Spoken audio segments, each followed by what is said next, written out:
The Higher Side Chats doesn't start with underwear ads or guilt-tripping donation pleas, nor would I ever commit the cardinal sin of podcasting and interrupt the flow mid-show to shill you an unrelated sponsor.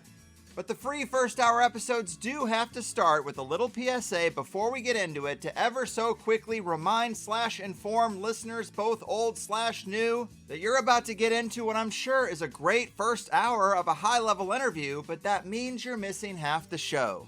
If you like what we do around here, get yourself a THC Plus membership and listen to the full 2-hour interviews as they were really designed to be and as I know you would enjoy them most. Give a little and actually get a little more in return of the thing you're actually engaging with.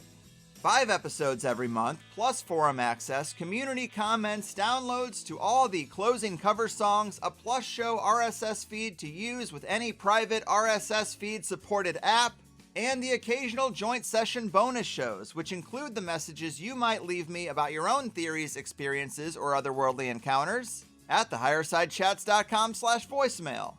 If you're not quite sure, if you just want to feel us out, or if you're only here for this particular episode, no worries. New first-time subscribers get a 7-day free trial when you sign up at thehighersidechats.com. Cancel anytime. Try it out, because it's so important to feed the things you want to grow and starve the things that gotta go. And with that said, let's get on with it already, huh?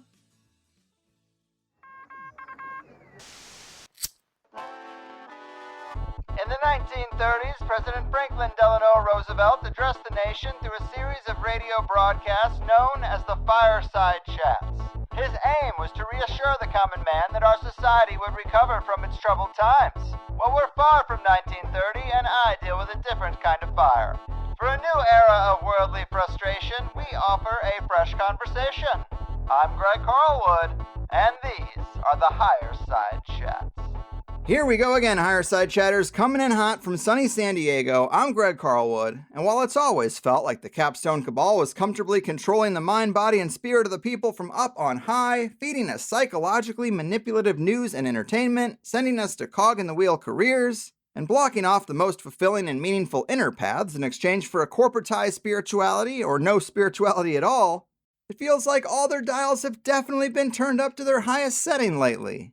Political polarization, encouraging World War III, virus panic, vaccine shaming, lockdowns, economic uncertainty, supply chain disruption, and a comply-or-die attitude that is actually being supported and even encouraged by our fellow citizens.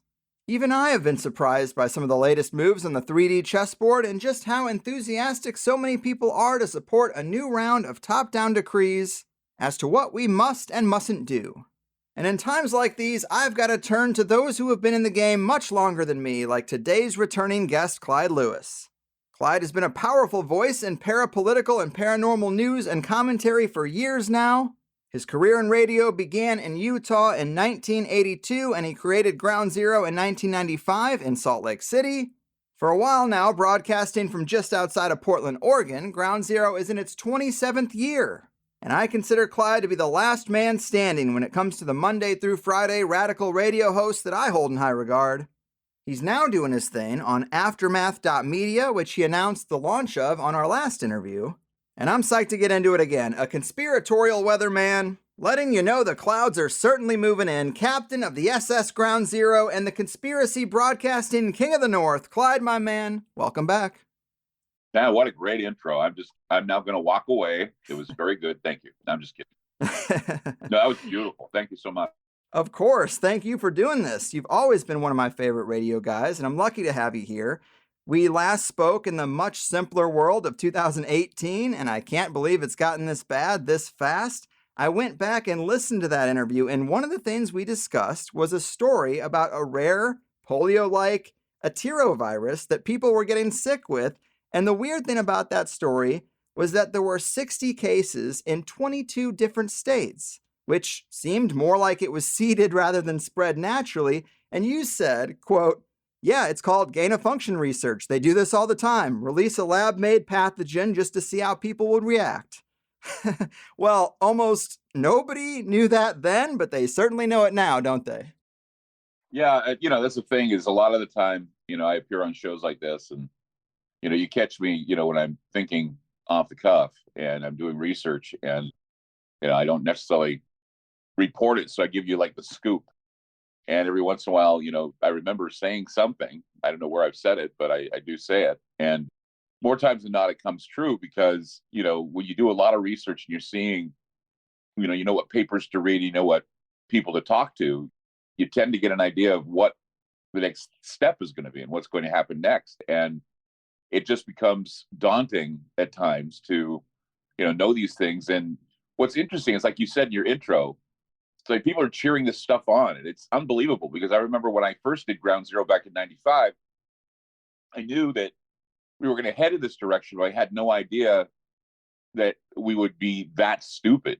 You know what I'm saying? It's like I figured that, with what I do, what Art Bell did, what Alex Jones was doing, and all these other people are doing, we're warning people.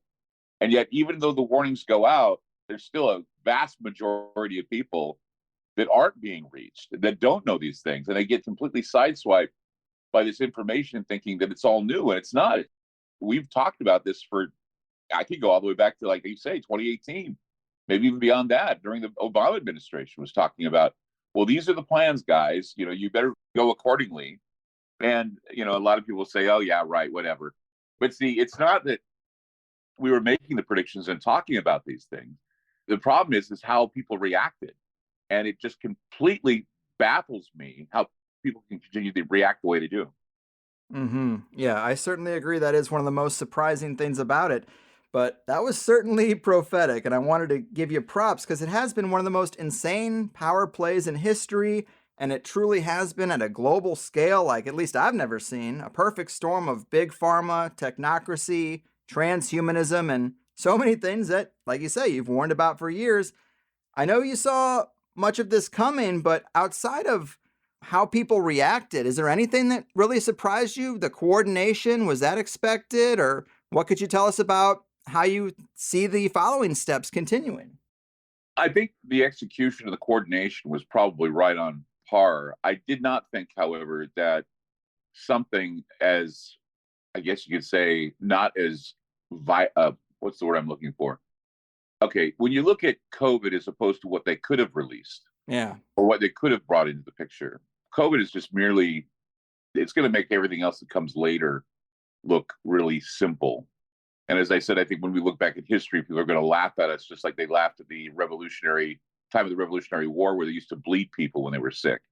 I think that the same thing's going to happen with COVID. Just to say we overreacted to a virus with, a mortality rate that's rather low.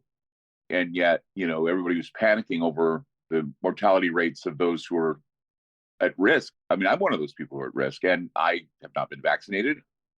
I mean, I try to participate in masking as much as I can because, of course, rules are rules. And I try to keep as many, rules as possible out of consideration of other people. But the truth is that there was no one, and there is no one, that's going to do battle for those who have compromised immune systems or have been through cancer or who are overweight or, have diabetes or any of these other things. And so, I think the real conspiracy, if you want to call it a conspiracy, is that when the baby boomers, when people who are projecting futures, probably dating all the way back to 1973, when Henry Kissinger was proposing starving the country, there was a moment, I think, where these statisticians and the technocrats all got together and said, well, there's going to be a major burden on the healthcare industry because of baby boomers. We have a population that's edging their way into their 60s and 70s, and they're going to need healthcare. We're going to have to find a way to take a burden off the system. And so what better way to do it than to do a culling with plausible deniability? And what they did is they created COVID. COVID killed the right kind of people. It killed a few other people too, but that's collateral damage when you're in a war. So even Gates was talking about it with such glee, wringing his hands and smiling a lot, saying, well, c'est la vie, people are going to die from this. And if you don't get vaccinated, blah, blah, blah, blah, blah. But now, now with the war going on, we haven't heard, Bill Gates and his lamenting the fact that, things like Omicron and other things took out COVID. But now they have another variant that they're going to release on everybody, and it's going to freak people out. And we're not going to see the end of this unless somebody just says, look, it's endemic, leave us alone. We want to get on with our lives. And you mentioned the war. Well, I was certainly going to ask you about that, but there is usually a delay between me recording an interview and it actually getting released to the people. So I'm a little hesitant to spend too much time on it because some news I'm seeing says that there's an agreement just about to be reached. And then other stories say that World War III is at our doorstep. So I don't know. What do you think? Will this be over by this time next week, or are we in for the long haul? Well, you're looking at a war that, you debate how long it's been. It could be, people say it was either 800 years or it's been 8 years because of the coup. It just depends on who you talk to. So that area, I mean, ever since Russia did what they did, I think that area is going to be marred for a long time. We're still going to, probably hear repercussions of all this. We're probably going to see how this is going to, I believe it's going to melt down into the food situation again. I mean, the whole goal here is scarcity. The whole goal is before we establish the reset, we have to destroy everything that the reset wants to replace. And what they want to do is they want to starve us. And it's been the goal since Kissinger's 1973 memorandum, where he said that the only way we're going to be able to convince people that we need a new order, or we need a new way of doing things, is to starve them first, keep them on the brink of starvation. It's like what Orwell said. I mean, the idea is to keep the ideas of war continuous. And that's why, because if you keep civilization on the brink of starvation, they will work harder to make sure they don't starve to death. It's psychological. It's like, if you're going to starve, you're either going to be like the ants and the grasshopper and the ant. You're going to save up food and you're going to save up provisions, or you're going to wait for everything to fall apart around you. You're going to depend on other people. And the codependency factor is going to be like, well, if you're going to be a codependent person, you're going to do as I say. Other than that, we're just going to leave you out in the cold. So that's the whole point, is that if they're going to weaponize the food, that's the next step, weaponizing food, weaponizing water, weaponizing basic things, and that's going to be a tool for you to comply. I mean, death is one thing, starving to death is another thing. And I don't think people want to starve to death. I don't think people really want to starve. They want their urban sprawl. They want their Monday night football. The minute that goes away, the minute the beer goes away, the minute the breads and circuses go away, is the minute we all freak out, and this is where we're going to have total chaos. Right. Another element of this whole Russia-Ukraine thing is their exports. I've heard you talking about this in regards to food, that Russia and Ukraine export 30% of the world's wheat and a lot of fertilizer that's required too.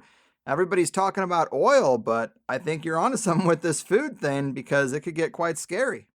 It accelerates a lot of problems. I mean, what we're going to see also is we're going to see the rise of the central banks. The central bank, and we're going to see digital currency. That's the next phase too. I mean, a lot of things will be going on. I don't know if they're all going to go on simultaneously. I mean, don't get me wrong. I mean, I never think that all this is going to happen linear. I never think in a linear way. I always think everything is going to be simultaneous if we do anything the way it is. That's the way, you get people to basically be confused, as you throw things at them all at once. And rather than try to walk and chew gum at the same time, most people just give up. They say, no, I'm not going to do this. Mm-hmm. I mean, back then it was hard to imagine all the stuff we're in now, but we don't need to imagine anymore. I mean, they have shown exactly how they're going to use their power. They have shown how it's done, right? Mm-hmm. I mean, look at what happened last month. We had Canada, a country that we never think would do anything as drastic as tracking down truckers, Freedom Convoy protesters. And we didn't know that they were going to freeze their bank accounts, the people who donated. So think how easy that was for them to do that. They're freezing the assets of Vladimir Putin as well. Think of how easy they do that. And then they'll say, hey, here's an idea. Well, why don't we just have everything digital so we do the same thing to anybody who doesn't comply to our little new world order we want? See, not only would it be easier to seize people's assets, you can stop people donating to the wrong causes, stop people donating to the things they don't approve of, stop people paying for things they don't approve of. And they turn around and they say, well, you don't need to own anything. We'll provide it all for you. And you'll be happy about that. We'll all be happy. In fact, it'll be one big happy family. And you won't get that harmful misinformation. And you won't want to have that on your social credit score, because that'll make you even more vulnerable to, being bullied by the government. So not only is there going to be a war declared for food and resources, there's going to be a war declared on finances.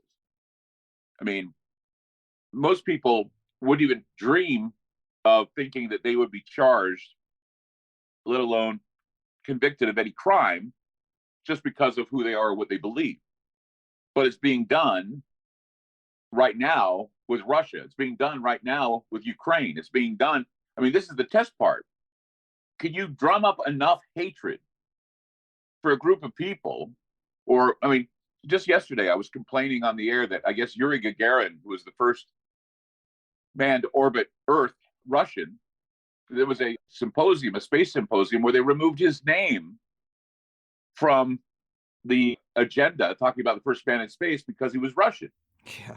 That's insane. Yeah, rewriting history. Yeah, and I'm like, well, what? We're not going to listen to Tchaikovsky at Christmas time? Or we're not going to, what about Tolstoy? What about Tchaikovsky? What about all these other Russians that have contributed to our culture? And are we just going to throw them out too because we're all just so angry? See, this is how bad it gets. I mean, the possibilities are endless. And those who are controlling the information are horrible. They're horrible people.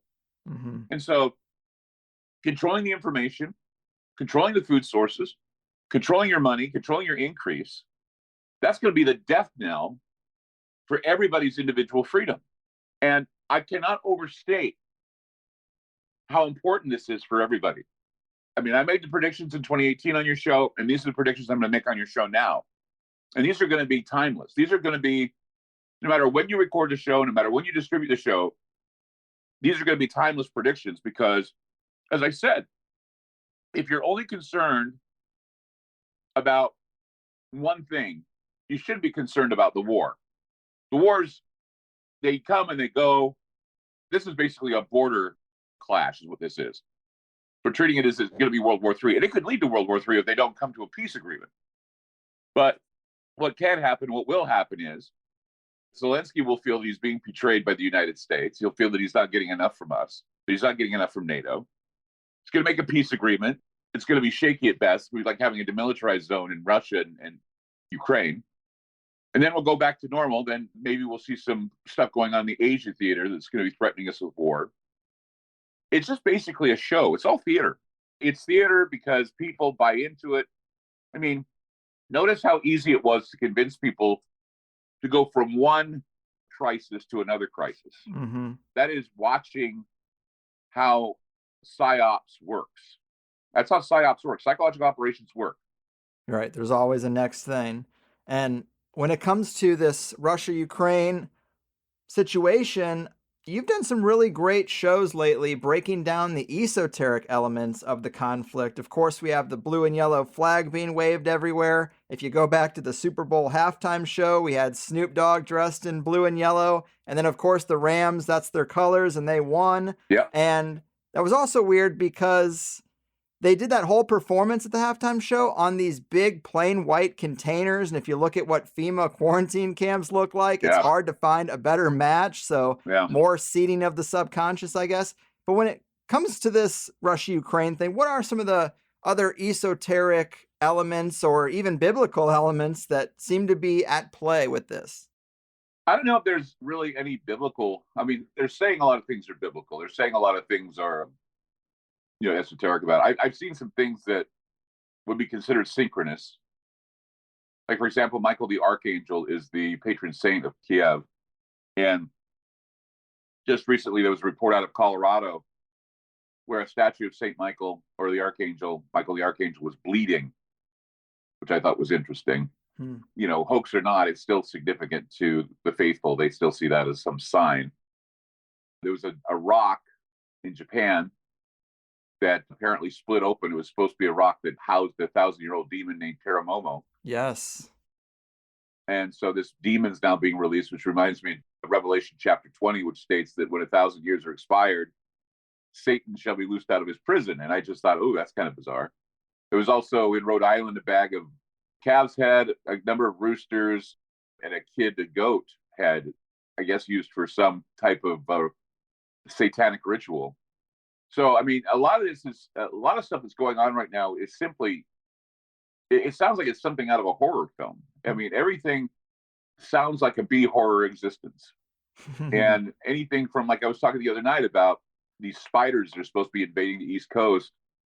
Spiders, murder hornets, and what is it? Was it Brood X? Yeah, Brood X, the cicadas. Yeah, but I was thinking about these genetically modified mosquitoes that Oxitec is supposed to be releasing. Oh, yeah. And I'm thinking, oh, that's a great idea. Let's release something unnatural into the ecosystem. All this time we're warned that, our carbon footprint is going to destroy the ecosystem, but they decide, well, we're just going to screw again with the ecosystem by geoengineering the planet by putting in these genetically modified mosquitoes. So, we make our own plagues, we build our own beasts. We're setting things up for, lack of a better marketing term, we're setting things up for the Antichrist. We're setting things up for the beast. We're setting things up for what is called the imperial cult. If you don't want to use religious terms, just call it the imperial cult with the avatar that houses the fourth dimensional being that are supposed to destroy this planet. They call it the fourth industrial revolution. But the truth is that fourth dimensional beings will come in, enter in the bodies of these 39 that we've unelected, and they're going to be ruling the world with one man being the head dude, and they're going to call him his infernal majesty, and that's where it's going to go. Damn. That is a bold one, a bold prediction. Yeah. Also, the date of this whole conflict apparently was 2/2/22, the date of the Pluto return, and a lot of this stuff we find reflected in the stars. But there was another episode you did last week. I wanted to read the description of it. It says, during the initial attacks from Russia, Ukrainian soldiers were reporting unusual miracle lightning in the skies above Kiev. In fact, since this incident, there have been reports of UFO sightings all over Ukraine. And that's interesting. I didn't hear about that anywhere else, but also apparently the Phoenix Lights are back. So there seems to be some movements in the sky at a higher rate than normal. Yeah, this story could be, again, whenever I hear stories like the ghost of Kiev or, the idea that beauty queens are packing their guns and going to war. Right. I stop and I say, that sounds like all propaganda. And it probably is. Let's face it. You need a good war story. It's like what happened with that plane that was supposed to go to Washington. It was over, Pennsylvania. And they said, let's roll. And they brought it down. That's bull. That's not real. It's a lie.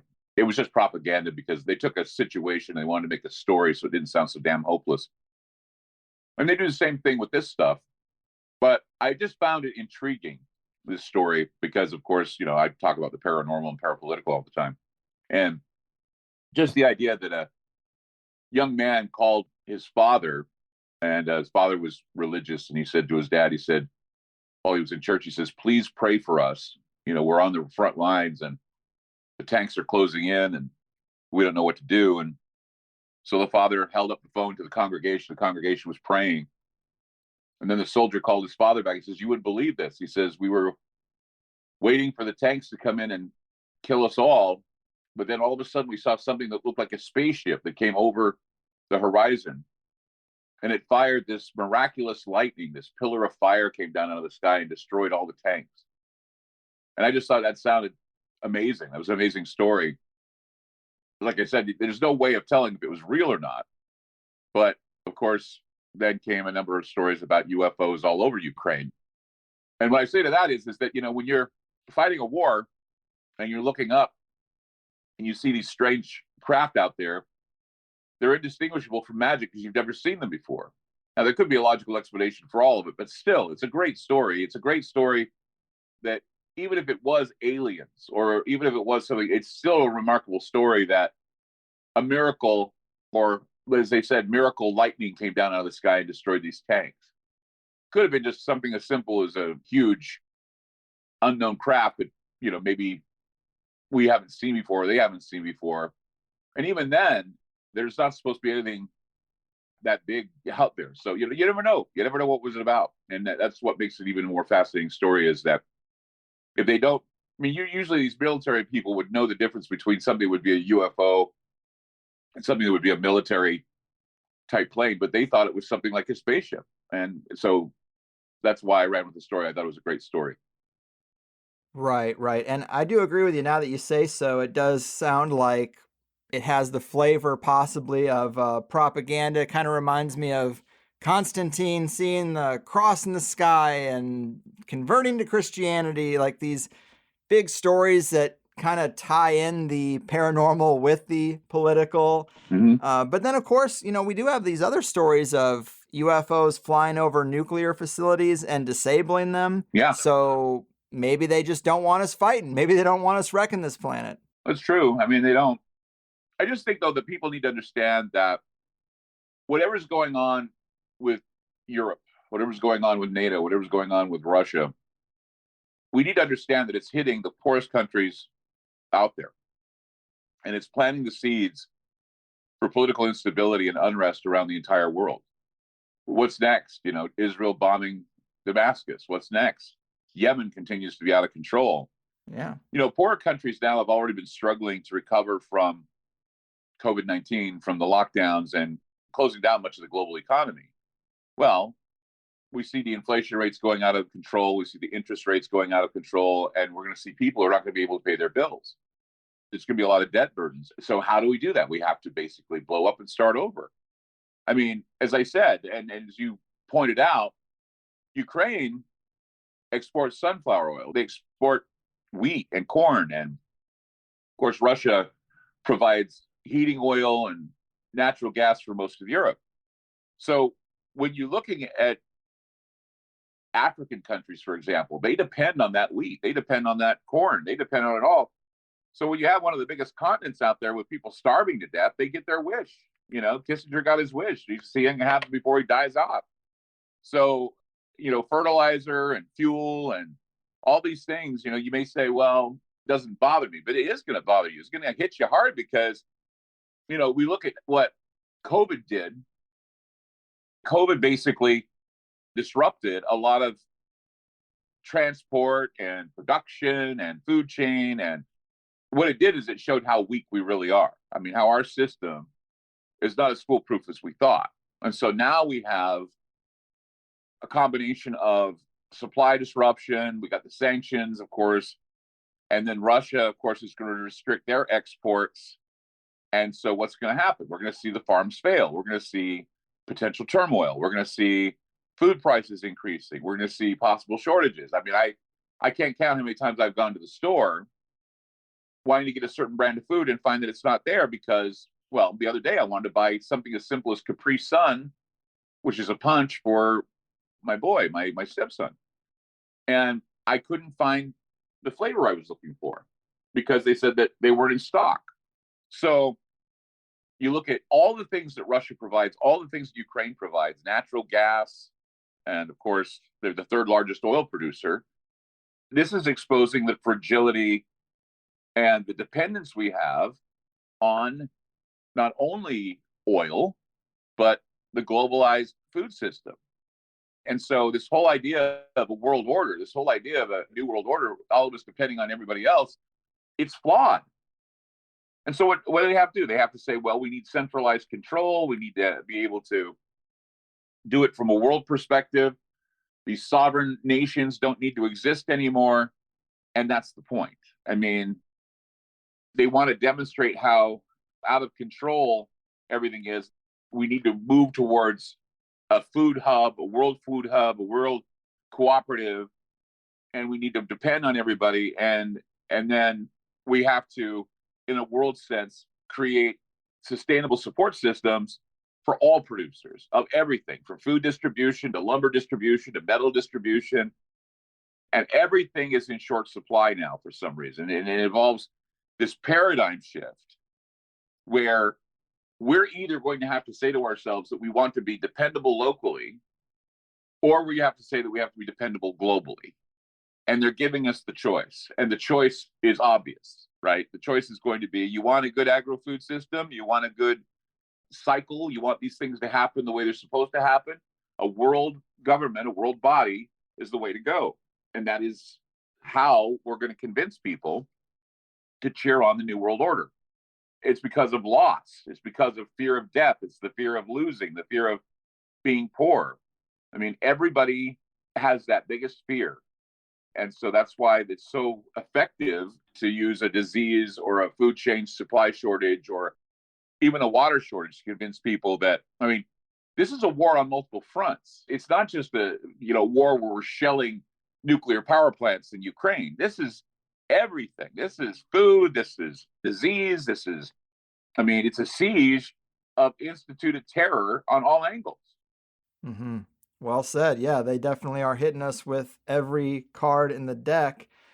And, really, I thought the truckers were going to end up being scapegoated for the supply chain issue, but really it just seemed like they were shown to us as an example of how the shutting off finances is going to work. Because now that we've seen it, people kind of subconsciously expect it, or they aren't so shocked next time when it happens.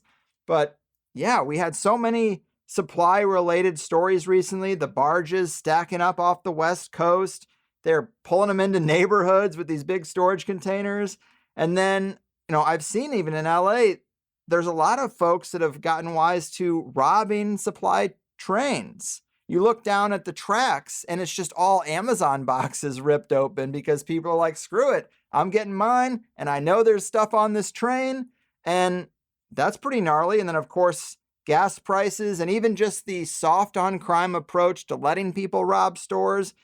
They really are trying to break it. As you've said, you can't build back better unless you have something that's broken, and they're doing their damnedest to make it look broken. But all those issues, truckers, barges off the West Coast, supply, trains, gas prices, local is the answer for pretty much all of that. All of that is less of a big deal if you focus on your local community. So I'm with you there. Well, and that's the thing, is that they want us to be a world collective.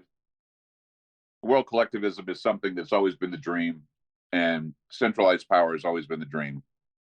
So with a wink and a nod and a lot of IT and a lot of internet things and I guess subversive propaganda, we're all going to be cheering on our own demise. We're all going to be cheering on our enslavement. And I don't know if people can't see the tyranny, or I guess you could call it soft tyranny for the moment, because people don't understand it. But the constant tyranny, it's first world, eat, drink, sleep, oil, war, business, lobbying, and it's all under the umbrella of the deep state and government that doesn't care about the people. Mm-hmm. And that's exactly how it's done. And people want to believe they're going to be a part of this great big club. They're going to be accepted with open arms. And guess what? As George Carlin said, you're not in that club. And you'll never be in that club, because totalitarianism is in the marketing of what we can do for them, not what they can do for you. I mean, war, murder, war industry, the medical industrial complex, the military industrial complex, surveillance. I mean, all these things, we look at what these guys really want to do. And it is a I guess it was, I don't know what you say, a corporeal type of situation where we all suffer, at least in some way. Nobody gets out without a scratch. That's the problem with this. It's a tectonic shift is what it is. I mean, shifts taking place all over in the world order. We're probably going to be supplying Ukraine with a lot of things, even if the war ends. And we're going to keep sanctioning, even if the war ends. Yeah. And on the subject of supplying Ukraine, I mean, I don't know what it was exactly, $12 billion or something like that. And it's really wild. Actually, I think it was 16 billion in aid that we gave them. Yet, you can't even cut a check to struggling families here, but you got our tax dollars you can ship over there. But it gets really weird when you start to think back to when Trump was president. He was calling for an investigation into why Joe Biden's son is on the board of Burisma Holdings. I guess it's the largest private oil and gas extracting company in Ukraine. Right. And then Joe Biden becomes president. And it's almost like a reward for not doing an investigation. Like, hey, you didn't out my son then, so now I'm going to give you the 16 billion. Right. And it's just very coincidental, isn't it? Yeah, this is all, like I say, it's a war of slave masters. People investing money and laundering their money through Ukraine, and Russia says no more, and then we say screw you. See, here's the thing. You need to remember this. While Ukraine is fighting its war, and while we're all, feeling terrible, it's like the news, as I said, is reporting Russia bad, Ukraine, poor Ukraine. I mean, I can sum up every news story I've seen is that Russia's horrible and Ukraine is really, really getting their asses kicked, literally. It's a sad thing Ukraine is doing that. And I agree, it's horrible. But see, what we're not paying attention to, and this is going to be the next thing. Okay, we're not paying attention to the Chinese. We're not paying attention to what the Chinese are doing, maybe with Taiwan or the Russian and Chinese influence in the Middle East. They're working their magic in the Middle East. And so they're working their magic and their power balance sheet on the Palestine-Israel issue, okay? And they're going to pivot their attention to Asia. They're going to pivot their attention to the Pacific theater or the Eurasian theater or whatever. And we're going to move to, and as many Christians will tell you, it's going to be Israel. It's going to be this massive fight between the Christian constituency and the Israeli constituency and Palestinian constituency, all basically fighting it out. And the United States is going to risk its superpower status in order to be offensive as well as defensive. So when you're looking at the moves and, people are only paying attention to Russia's side bad, Ukraine's side good. But common sense dictates that you need to look at the whole picture. And you need to develop ways to understand what the massive changes are going on in the world, and that changes that are eventually going to yield a whole new geopolitical reality, which would be the Great Reset. And people will dismiss this reset as conspiracy theory, but it's obvious that this is where it's going. It's obvious. People like Zelensky are part of that group. Yeah. It's easy for everyone to be pulled into this vortex of groupthink. But when the group thinking is flawed, you have to rely on your own critical thinking. And a lot of people have dismissed their own critical thinking. They have infantilized this country. They've infantilized most of the world, basically saying, you can't make your decisions on your own. We'll make them for you. And if you don't like it, tough. You didn't do it on your own, so we're going to do it for you. Mm-hmm. That's the sad thing. Yeah, and it is just crazy how quickly people lap it up. I mean, it's like, so the news media who lied for 2 years about COVID is telling you the truth now. It's just so weird that if you scream loud enough and come aggressively enough, people do just fall in line for the most part. Right. Take a look at Russia for a moment and say to yourself, all this propaganda about Putin being this madman and that he's got a disease or whatever. No, Putin is not a general. He's not a thinking guy. He's just a modernist leader.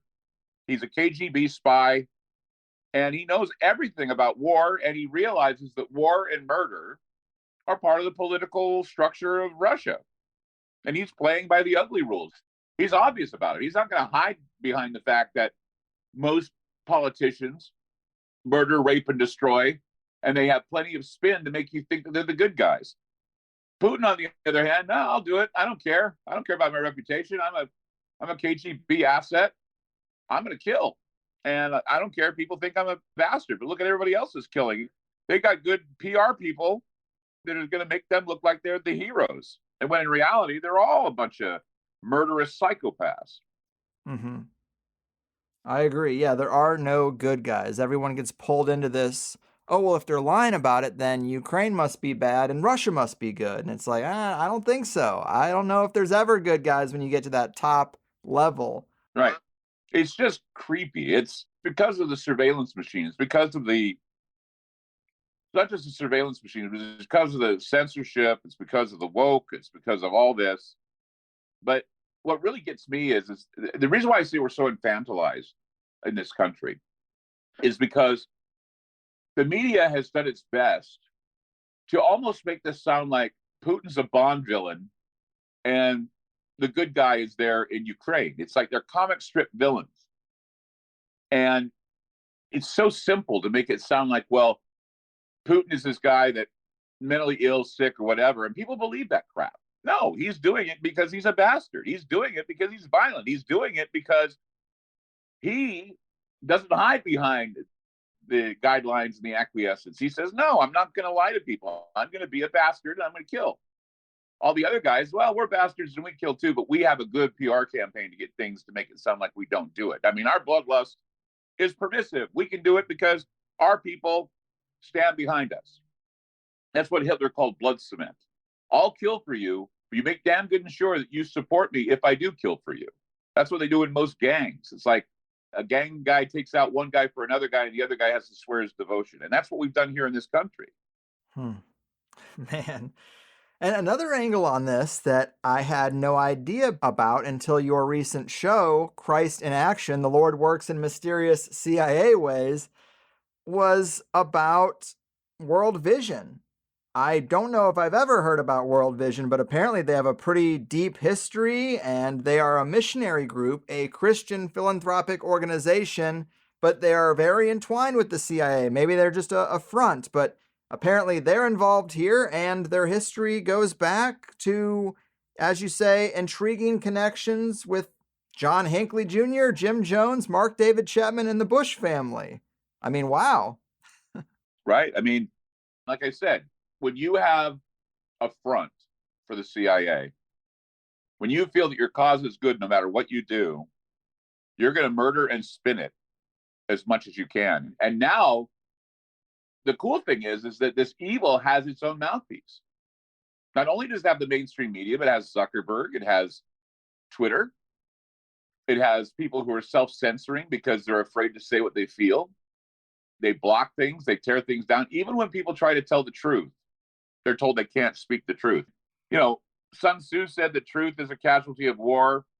Everybody says the truth is a casualty of war. In this case, it's just completely out of the lines. I mean, all of what we're seeing here is a familiar pattern. And we're seeing something happens. The government doesn't want you to know the truth about it. They don't want you to hear about how evil they are. And so then what we do is we go in and we start coming after people for keywords and bots and, you know, algorithms and all this other stuff. I mean, it's called social contagion experiment, which is a gain of function experiment on the internet. Social contagion experiment is what Facebook did when they decided to put out these sad stories, and they wanted to see how the emotions of their format would change if they did that. And they found they had a lot of power to influence people by putting out certain stories and blocking other stories. And so this is what they're doing with the war. They're blocking out other stories that are very important about the war and strategic decisions to be made by the people and whether or not they want to be a part of it. And they're putting in, like I said, you know, Russia bad, poor Ukraine. Nothing about the Middle East, nothing about Yemen, nothing about Israel and Palestine, nothing about China, because we have to wait until the media decides they want to focus and pivot themselves to another direction in this war effort, this war reporting.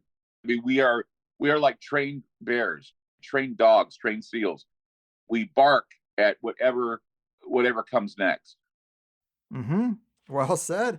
And on the subject of when the media decides to focus on something, and, you know, I hate to get so political, but another thing I saw just this morning is that now the New York Times has done this story on Hunter Biden's laptop that he stupidly left at a computer repair shop. And I hear there are some really unsavory things on it, smoking crack with very young-looking prostitutes and such. But before, it was dismissed as a rumor or a right-wing thing. And if you wrote about that online, your account would get removed a year ago. Right. Now it's a New York Times story. That's very odd. Same with the lab leak thing. It would get you removed online, but now it's kind of common knowledge. This laptop is going that same direction, and I wonder what that signals. Well, it signals that they want complete control of the narrative. They don't want citizen journalists. They don't want people to have their own opinions. I mean, before, when it was print, it was limited unless you had a lot of money to print. Now, citizen journalists are trying to get the information out there. They may not be right, but hell, the mainstream isn't right half the time. Right. So this is something that's unprecedented because it's the promotion of global fascism. And they're going to tell you when the world's going to end. They're going to show you the world is ending. And you're going to believe it. That's why I asked the question, is this eschaton we're in right now, is it synthetic or is it real? And even if it is synthetic, it doesn't matter because people are going to believe it's the end of the world as we know it, or the beginning of the end of the world. Or it's like I said the other night, I said, the world will end with a hashtag. I know that T.S. Eliot said something like the world's going to end with a whimper, but I think it's going to end with a hashtag. Basically, someone's going to hashtag the end of the world, and that's it. So, Robert Frost had his ideas about how the world would end. T.S. Eliot had an idea of how the world will end. My idea is the world's going to end with a hashtag. I like it. Well, I don't like it, but it is catchy. It's a sad reality.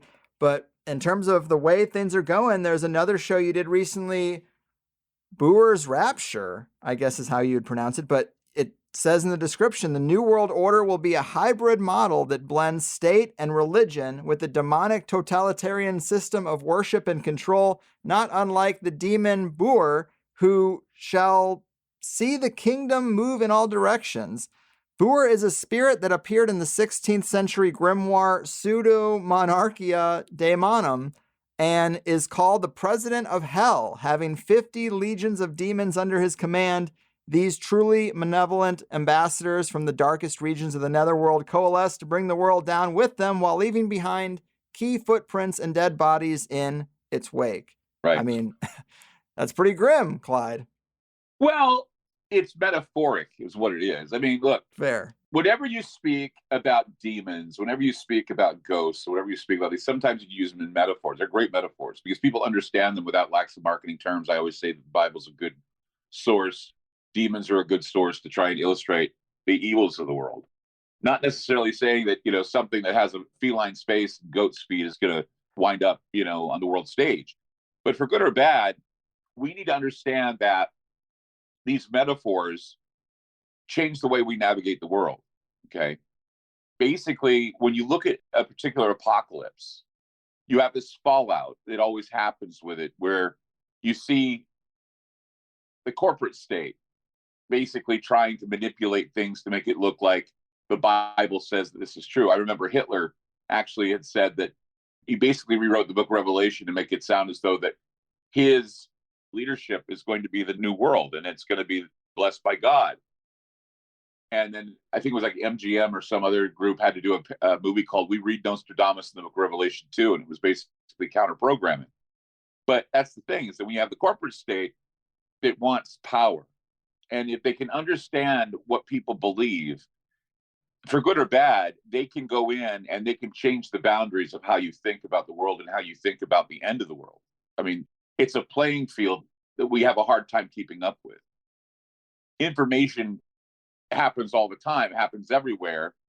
And this new world order, a global order, is basically a number of agencies, corporations that owe its existence in large part to what I call a synarch. A synarch is some sort of a divine or profane group in the background that have these secret alliances and these secret combinations with nations and global corporations that are basically rewriting history. Klaus Schwab said himself, he said, in order for this new order to work, we have to have a new narrative. And so what they have to do is they have to establish an international cabal. And of course, we call it the deep state. And we have a militarized, industrialized American deep state. We have a worldwide deep state. And it all poses a great threat to our rights as individuals, to our lives. And so, yes, the president of all demons, aka the Antichrist, has his minions, the global deep state, and they're going to go in and they're just going to take out everything. And we've been inching closer and closer to that. And this has been happening for decades. But of course, COVID-19 was a tool that they used that became intertwined. It shifted everything and it created a transformation. Like, we're very different now than we've ever been. And they said that 9/11 would change everything. No, this has changed everything, because now we go from one particular crisis to now Russian aggression, which, by the way, for 4 years, 93% of all of CNN, the last 4 years, was all about Russian collusion. Mm-hmm. Now it's about Russian aggression.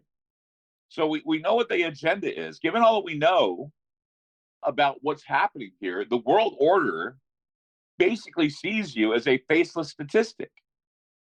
You are an economic unit that is bought and sold, bartered, traded, tracked, lied to, gaslit. They steal from you, they spy on you, they kill you, they maim people, they enslave people, they break laws all the time.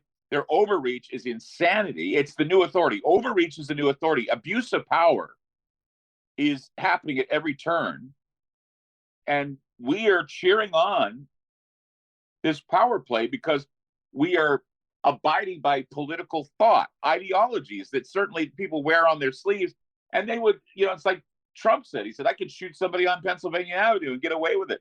Yeah. And, Biden could make deals with his son and, do all these things and get away with it because the people, it's not a stretch to suggest that the government has been overtaken by a power elite that do not have any of our best interests at heart. Mm-mm. And if you've been paying attention, which I wish a lot of people would, it's increasingly obvious that we're already under a world order. Yeah. And it's being brought to you by, or being enforced by, somebody that we could call the president of hell and the deep state minions that we could call whatever we want. This is something that is forged in the fires of hell. It really is, I think. Yes, and I definitely appreciate a good demonic metaphor, but sometimes I also think that they are actually in league with real demons to some degree because you see all these weird things that they place up around state property and the public square.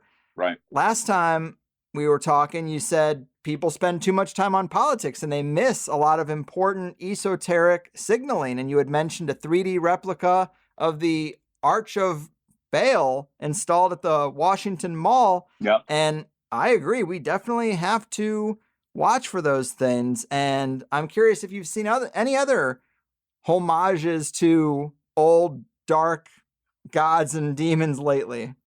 Well, if you want to look at the letter Z that they're using on tanks, that's an homage to Zeus. The power gods, they're rewording everything for the Roman and Greek versions of the gods. They're naming our diseases after them. They're naming our spaceships after them. So, they're going back to the idea of these gods that were ignored and being brought back as the gods of power. You're going to be seeing a lot of this manipulation, I think, in the future. But see, that's the thing, is that those who know and those who pay attention, they may sound crazy, but they are intricately looking at how there are a number of things that impact our lives, our liberties. And it's because of this convergence of the thought process of a fourth industrial revolution, a fourth Reich, if you will. And it's all being done by profit-driven corporate interstate surveillance state, the medical industrial complex, the military industrial complex, the private prison industry.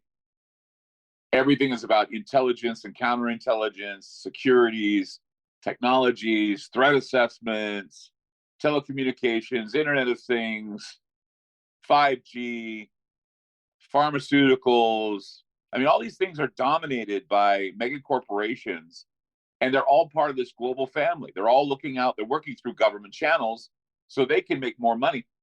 How many billionaires made tons of money off COVID and we're all dying and we're fighting over that crust of bread? Mm-hmm. I remember I was on Conspiracy Theory with Jesse Ventura, and I made that statement. I go, we're all going to be fighting over the crust of bread while our leaders are going to go underground and be in these bunkers while we're all fighting for the last crust of bread. That's what's going on now. It's not that they're in their bunkers. They're basically hiding in their mega corporations. So these global corporate giants are influencing everything from legislative policies to economics, environmental issues, climate change, medical care, who gets medical care, who dies, who lives. That's on every front, whether it's the war on drugs or the sale of weapons or getting vaccines or immigration. All these things that we talk about are interests of the corporate stooges.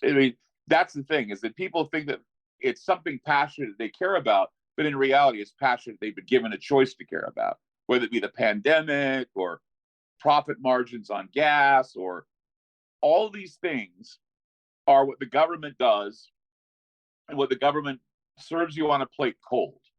And it puts the American people on the losing end of everything. Everything that you're concerned about and everything that you try to fight you always end up on the losing end because we've been losing our freedom so incrementally for so long.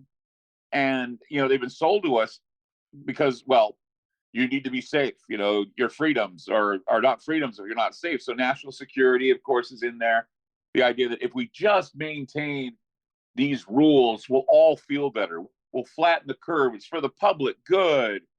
And if you don't do it, we'll maintain it with martial law. We'll call it law and order, but it's not. And if you don't like the way the police handle things, we'll bring in an army. And if you don't like the way the army handles things, we'll bring in the UN and blah, blah, blah, blah, blah, blah, blah. That's how the elite are determined to maintain their powers at all costs.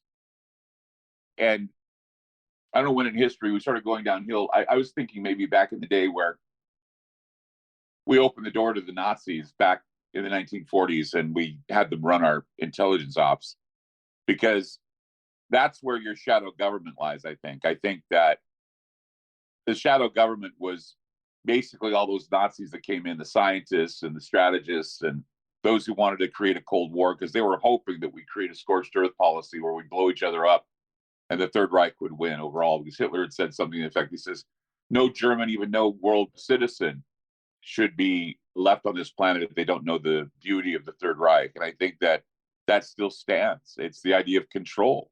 Yeah. And look at what has happened here. I mean, I'm 58 years old. I'm becoming that old guy because of how I feel and how I look at things. But I'm the old guy only because it's taken a generation for our freedoms to be eroded and the global deep state structure to be erected. Okay. And the generations that don't hear about all of this. See, when I was a kid, I listened to my dad and I thought he was lying to me about all this stuff. He was telling me all about all this. And when I was a kid, I knew better than him. But then when I got older, I started realizing, well, maybe my father was onto something. And see, we don't have too many fathers or too many mothers that have the attitude that we've been lied to for so long that you need to tell your kids, be a little bit more discerning. But no, the government is not going to save us, and they never have. The deep state now has taken over. President Biden is not going to save you. President Trump certainly didn't save you. Anarchy, Antifa, Proud Boys, they're not going to save you. And so that's the thing, is that it's always about divide and conquer, and we're fragmented. And it's not going to, I mean, sure, we can have a laundry list of all the things we hate and all the grievances that we should unite against. I mean, we the people, we are the ones, common cause, blah, blah, blah, blah, blah. But we are so divided and fragmented now by politics and religion and race and socioeconomics. There's so many different distinctions that you'd want to highlight our differences and highlight our victimhood, and there's no way that's going to ever lead us into a congruent thought process where we're all thinking about how free we want to be rather than how different we are. And that's the problem. Yes, great points. Totally agree. And man, Clyde, we certainly talked about a Pandora's box of topics and dark things that seem to be coming out and stuff you've covered lately. And the world does seem more crazy than ever and on the brink of the edge in a lot of ways, but not to sound too dramatic. Any words of wisdom or general advice for people as we wrap this up? I don't know if there's any wisdom I can impart, only that, you need to keep your mind in a place where you have discernment and openness, and don't let, other people tell you how to think. You just need to think. Self-discovery and self-learning and is for self-preservation, in my opinion. And I think that, we don't always have all the answers, but we can approximate a lot of things. And it's because we have to utilize the things we've learned when we were younger, like history and math and even spiritual. I mean, don't think you're too old to have a respect for the spiritual side of you. Don't think you're too old to not get on your knees and pray every once in a while. That's what I always tell people. I mean, some people say that prayer is the last resort of a scoundrel, but prayer is also for people who are humble and people who realize that, no, they don't have all the answers and they need to seek guidance from a higher power or that inner voice, because the inner voice will never lie to you. It just doesn't. And it's a gift that we all have. We need to, I think, explore and magnify upon and learn about and understand that we need to rely on our gut. We need to rely on what we feel has always been tried and true. And if you are unsure about something, maybe you should put it in the back of your mind for a while until you feel safe in making a decision about that. Because I always do that. Some people say I'm too safe, but sometimes I'm not. Sometimes I do go full blast into something, but it just depends on the mood. It depends on the moment. And we're going to have many of those moments in the future. I know that we will. Right. Yes. Well, wise words. And it is good to be skeptical. It's hard to know exactly what's coming next, but if you have skepticism as your default, you might be better prepared, because if the talking heads of the news media, the ladies on The View, and the late night hosts all have the same opinion, well, think twice about why they all might be in such lockstep. But awesome. It has been a pleasure once again. You're one of the greats. Remind them about Aftermath Media and anything else you got going on before I really cut you loose. Well, Aftermath.media is a place, it's our library, it's our home where we have shows and study groups and documents and all kinds of cool things. And it's a subscription to get into it because it takes a lot of bandwidth to host this stuff. We have a subscription for everybody's budget, and you can go to Aftermath.media to find out what that is.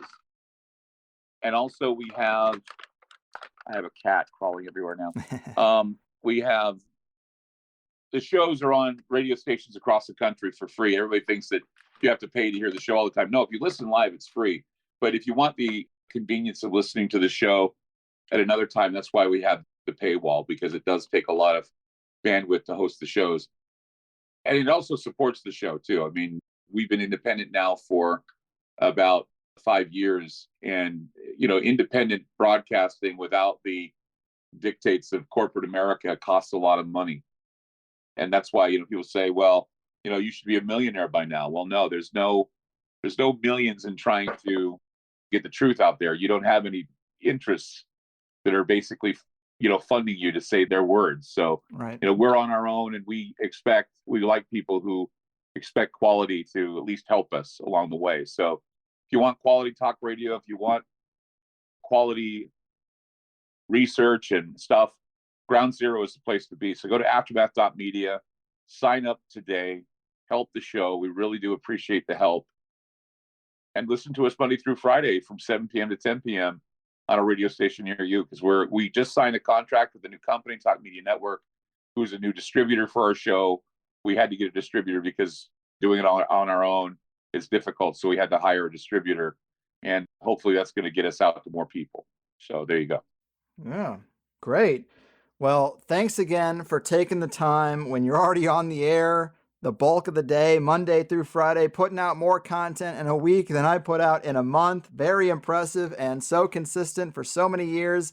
And shout outs to Ron for making it happen, but it means a lot. Keep fighting the good fight, man. Thank you. Thank you, and really appreciated the time. Let's go, Higher Side Chatters. Ain't no party like a Ground Zero party, because a Ground Zero party don't stop. Legend in the field, Clyde Lewis, shooting us straight tonight. I usually book these interviews pretty far in advance, and sometimes I throw a person on the schedule that I just know is going to be able to talk about whatever is current. But yet, if there's no major stuff going on, we also would have no problem filling the time. And that is Clyde. 3 hours of live radio a day, closer to 5 if you count the ad breaks, and he's a lot better than so many other broadcasters with a lot less grueling schedule. But I am glad we got some of this stuff covered. People have been asking me if I was just going to ignore this whole conflict, and of course not. I've said this before, but I don't aim to be the first to talk about something, but I do aim to be thorough when we do. And I think this episode would match that description. Plus, so many great phrases that I could have used for the title. The Psyop Circus, the Slave Masters War, Para-Geopolitics, the last hashtag, the President of Hell, the last crust of bread. I probably will use some of those. I haven't done that part yet. But honestly, I do need to be a little more vague and creative with naming episodes, and it might keep them from getting removed as often as they do from platforms like YouTube and I guess now Spotify. I've changed nothing, but they did stop updating the feed and tossed a bunch of COVID-19 warnings all over the list of shows. Whatever.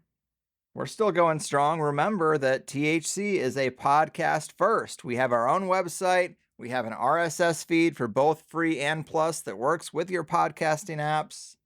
Don't let these corporate platforms get in between us. They are great for allowing new people to discover THC, but that's about it. And even that seems like it's over for us. But there were a lot of little threads about this Russia-Ukraine thing that I wanted to communicate to you guys, just the stuff that I've been seeing that rings true or seems odd. And we got to pepper in a lot of that stuff along with the esoteric stuff that Clyde notices so well. I can't imagine the Rams winning the Super Bowl and sharing the same colors as the Ukrainian flag is coincidental. It's not even a stretch for me to think the Super Bowl is rigged. We went down that road with Brian Toohey twice, who wrote The Fix is In and highlighted how Boston won some championship the year of the Boston bombing. The New England Patriots won the year of 9/11, and I think the New Orleans Saints or some team won something the year of Katrina. So it all does seem pretty structured. But I'm also very fascinated by that legendary rock that split in Japan. The demonic nine-tailed fox trickster spirit said to be imprisoned for 1,000 years, now unleashed on the world. Very eerie timing, and a sign of the times, to say the least. But we are going to call this our Russia-Ukraine show. I wanted to pack in everything that I think you guys should be aware of or be paying attention to in terms of counter-narrative. Of course, not much has changed since we recorded this, except I think that Zelensky has nationalized the media and banned about a dozen or so opposition parties, which both seem pretty dictatory, but it's in the name of preserving the democracy. So, I don't know. You might have seen this, but Candace Owens, obviously known as being pretty conservative and saying some very bold things. Well, she was saying how Ukraine is one of the most corrupt countries on the planet, and the New York Times contacted her for comment and was like, what data are you looking at to suggest this claim that you made is accurate?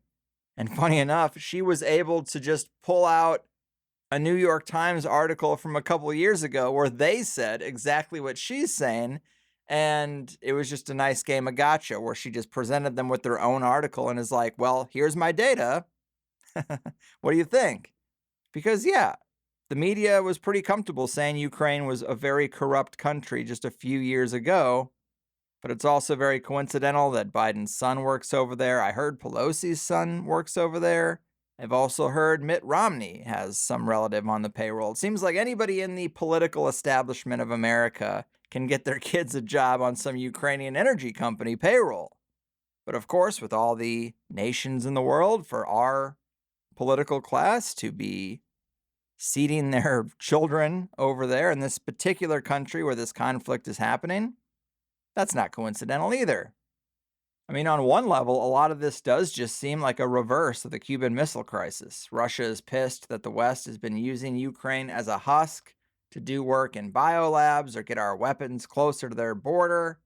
Plus, this area has a much longer history than Western media is suggesting. And then another layer is that Putin does seem cozy with the World Economic Forum. His name was taken off their website. But either way, it all does seem quite orchestrated, either by antagonism or by the big script being handed down from the true Capstone cabal. But when the economy needs a boost, you can be sure that we're going to war. And wars are just dick-swinging scuffles between egotistical elite who will send thousands of young men and women to die without giving it a second thought. So don't get swept up in their propaganda bullshit.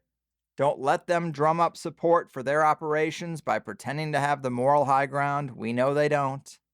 There are no good guys at that level. And nobody suffers more than the average citizen who didn't do anything and most likely just wants to be left alone anyway. I'm not going to demonize a person just because they live on a different patch of ground. But like I mentioned at the end of that Gordon White show, listening to a couple of interviews with Russian historians did get me kind of worried that Russia could make a dramatic move that comes a lot closer to home. Because he's not stupid, and this is really a proxy war with the West. And Americans are only so aggressive about supporting it because they don't realize how quickly it could come home.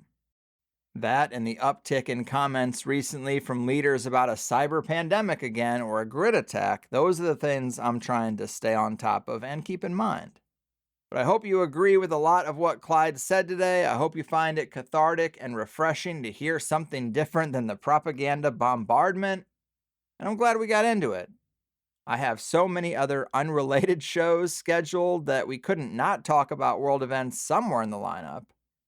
But I also hope you're ready for some topics you probably aren't expecting.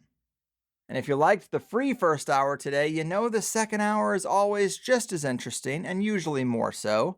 But today in that Plus show, we talked about the tyranny roller coaster, the fourth shot that's being called on right now, the Vlade's Lancet study, that's quite concerning. We asked the question of who are the real Nazis in this general conflict we got going on. We talked about Dr. Strangelove and salad-based vaccines. They're talking about it. They're planning it. Talked about the consequences of wokeness winning, the question of if we're turning into the Greys, why the poorest countries rebel the best, murder by Bigfoot, and Clyde's Bigfoot sighting at the E. Seti Ranch. You know what to do. Become a Plus member for the full shows, commercial-free and action-packed with one of the biggest archives in the podcasting game. Like I said, we're frozen on YouTube. Seems like we're frozen on Spotify, but THC Plus is going strong. So double your pleasure, double your fun, and don't worry about all the censorship crackdowns from the corporate oligarchy of the digital dystopia. And a big thank you to all the Plus members who do keep the wheels spinning around here. We also just improved another big part of the website with a secondary user menu when you log in. It's got your profile, it's got your direct messages with other members, it's got latest forum posts, and a page to make billing adjustments all right there in one place. If you're curious, simply log in on the website and you'll see exactly what I'm talking about, and you'll say, oh, that's nice, that's new. Along with the recent change to a Netflix-style display for our archive, I can't imagine doing much else to the website. It's pretty great right now. And it's all mobile-centric, so you can pull this up on any browser on your phone and access the show that way with a new embedded player. It's quite sleek. And I don't talk much about the merch store that we have at thehighersideclothing.com because, honestly, I just don't make that much on the merch. The merch producer makes most of it anyway, but I like having it. And we do have a new shirt design in the store. It is a TV with tentacles bursting out of it and the old hypnotic spiral on the screen. It's very cool. I'm super happy with the way it turned out. I got mine on the way as we speak. And that said, let's look at the calendar at highersidemeetups.com and see where it's going down. March 25th, my actual birthday, Portland, Oregon. The post-mandate assembly at Dick's Primal Burger. I like it. That is my birthday. If you live in Portland, come on out and celebrate. I won't be there, but, in spirit. April 1st, we have Denver Gets Higher at the Blue Moon Brewery. I have been to the Blue Moon Brewery. It's quite nice. April 6th, Seattle at Chuck's. April 11th, the Hopkins Wild Boar Pig Chimp Hybrid Meetup in Hopkins, Minnesota. We talked about that one last time. And let's throw this one out there. April 13th, at the Rabbit Hole here in San Diego. I love that venue. Great name. I won't be there, unfortunately. I will be on the road. But if you're in San Diego, we had a good meetup last time. April 13th. Check the calendar for details. And I am going to try to add some meetups along the way with this road trip from San Diego to Chicago. But with the baby, we just don't know what our pace is going to be like. So it's hard to commit to being in Denver or Dallas on a certain day. But keep an eye out, I'm going to try. And that's the show. Thanks to Clyde. Thanks to my man Ron for making it happen. I love you guys. Take care of you and yours. Cherish every day. I've done my part. Your move, World War III string pullers, international conflict creators, and the Build Back Better Battalion. Your fucking move. From space it was falling, its light started calling, it's making crop circles again. Just as I was looking up, it showed me all the hidden stuff, and now I'm all enlightened and zen. Waking up the masses is hard. Silver ships are coming yard by yard.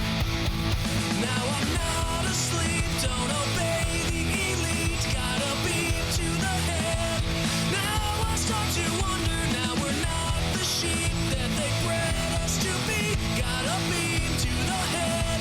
Now we start to wonder, now we start to wonder.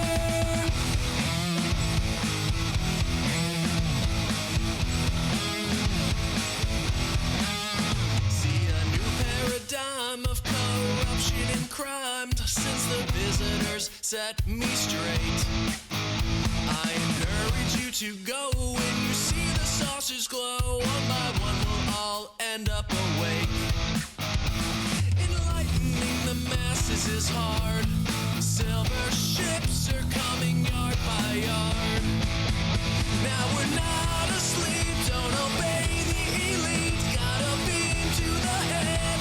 Now we start to wonder, no we're not the sheep that they bred us to be. Gotta beam to the head.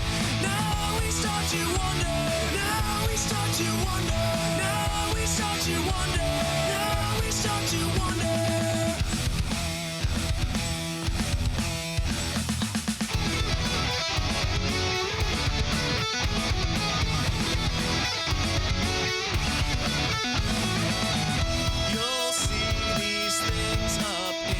Sky, just as the system starts to die. Cabals hate it when we make it, so they'll break it and next round they'll erase it. It's a big loop, what can we do? Still it's time we had another, 'cause we're not the sheep that they bred us to be. Gotta beam to the head. Now we start to wonder, now we're not asleep, 'cause we got THC and a beam to the head. Now we start to wonder, now we start to wonder, now we start to wonder, now we start to wonder again. We start to wonder, now we start to wonder, now we start to wonder again. Now we start to wonder again. We start to wonder again.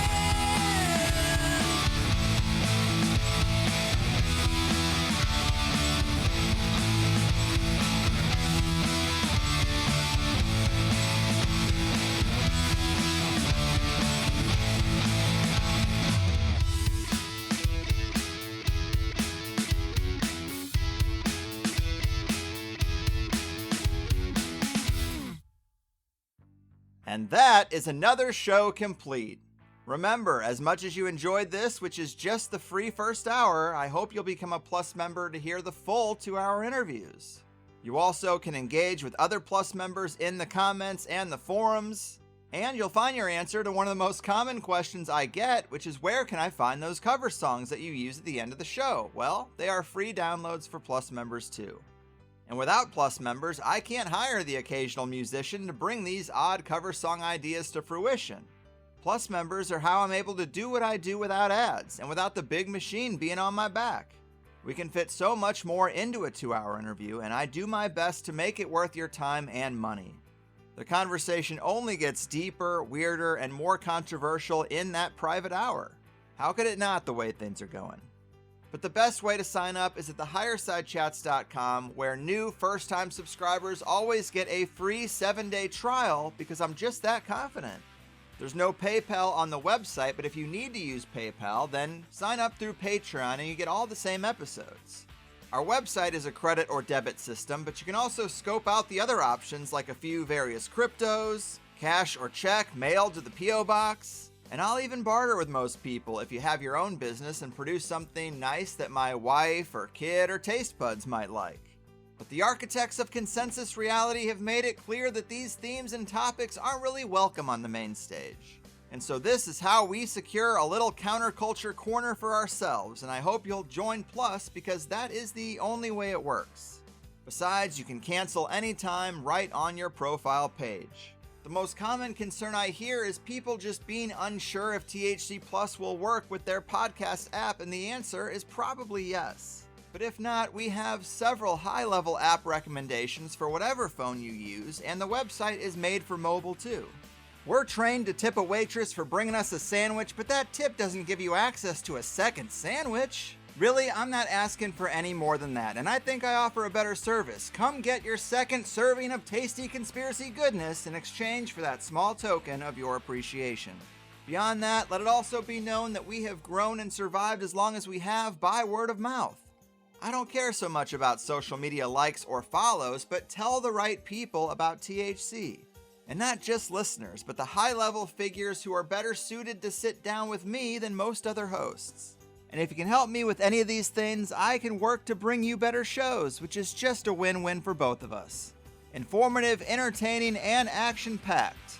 It also never hurts to thank a guest you liked if you have the time either. We want them to know people are listening, so they're willing to come back down the road too. Thank you for spending some time with me, and cheers to a better tomorrow.